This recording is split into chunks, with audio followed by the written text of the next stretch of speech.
नाशिकच्या भोंदूबाबा अशोक खरात प्रकरणामुळे सत्ताधारी पक्षाची डोकेदुखी वाढली आहे।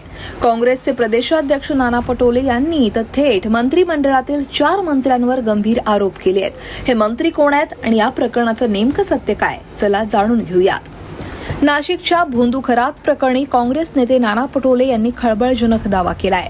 अंधश्रद्धेच्या नावाखाली महिलांचा लैंगिक छळ केल्याप्रकरणी पोलिसांनी खरातला अटक केली आहे। या प्रकरणात समोर आलेल्या व्हिडिओजमुळे राज्यात वादळी चर्चा झाली।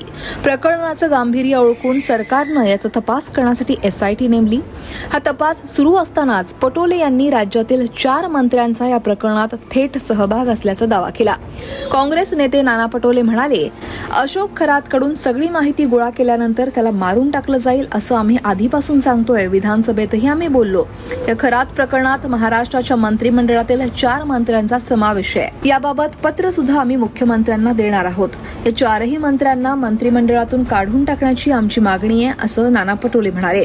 तसंच महाराष्ट्रात कायदा सुव्यवस्था राहिलेली नाही आणि त्यामुळे राजकीय गुंड असतील किंवा भोंदूबाबा असतील हे समोर येत आहेत।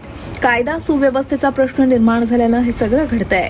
राज्यात भीती नावाचा प्रकार संपलाय आणि त्यामुळे अशा घटना यापुढेही महाराष्ट्रात सुरू राहतील असा आरोप करत नाना पटोले यांनी विकास लवांडे यांच्यावरील शाईफेकीच्या घटनेवरून सरकारला धारेवर धरलं। दरम्यान अशोक खरात प्रकरणात अडकलेले 4 मंत्री कोण अशी चर्चा आता नाना पटोले यांच्या दाव्यानंतर सुरू झाली आहे। नाशिकच्या खरात यांना स्वतःकडे दैवी शक्ती असल्याचं सांगत अनेक महिलांवर अत्याचार केले। त्याचे व्हिडिओ सोशल मीडियावर व्हायरल झाल्यानंतर राज्यात तीव्र संताप व्यक्त करण्यात आला। काही महिलांनी पुढे येत खरातचे काळे कारनामे जगासमोर आणले। त्यानंतर खरात प्रकरणात अनेक व्यावसायिकही त्यांची आर्थिक फसवणूक झाल्याचं सांगत पुढे आले। विशेष म्हणजे राज्याच्या महिला आयोगाच्या अध्यक्ष राहिलेल्या रुपाली चाकणकर यांचंही नाव यात जोडलं गेलं। विरोधकांच्या दबावानंतर चाकणकर यांनी पदाचा राजीनामा दिला। या प्रकरणामुळे महाराष्ट्राच्या राजकारणात मोठी खळबळ उडाली। पटोलेंच्या दाव्यानंतर आता ते 4 मंत्री कोण याबाबत सुद्धा तर्कवितर्कांना उधाण आलंय।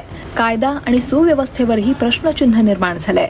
मुख्यमंत्री त्यामुळे आता नाना पटोले जे पत्र पाठवतील त्या पत्रावर काय भूमिका घेतात आणि या प्रकरणाचा तपास नेमका कोणत्या दिशेने जातो हे पाहणं महत्त्वाचं आहे। या संपूर्ण प्रकरणाविषयी तुम्हाला काय वाटतंय? तुमचं मत कमेंटमध्ये नक्की लिहा आणि लोकमत सबस्क्राईब करा, फॉलो करा, लाईक, शेअर, कमेंट करायला विसरू नका।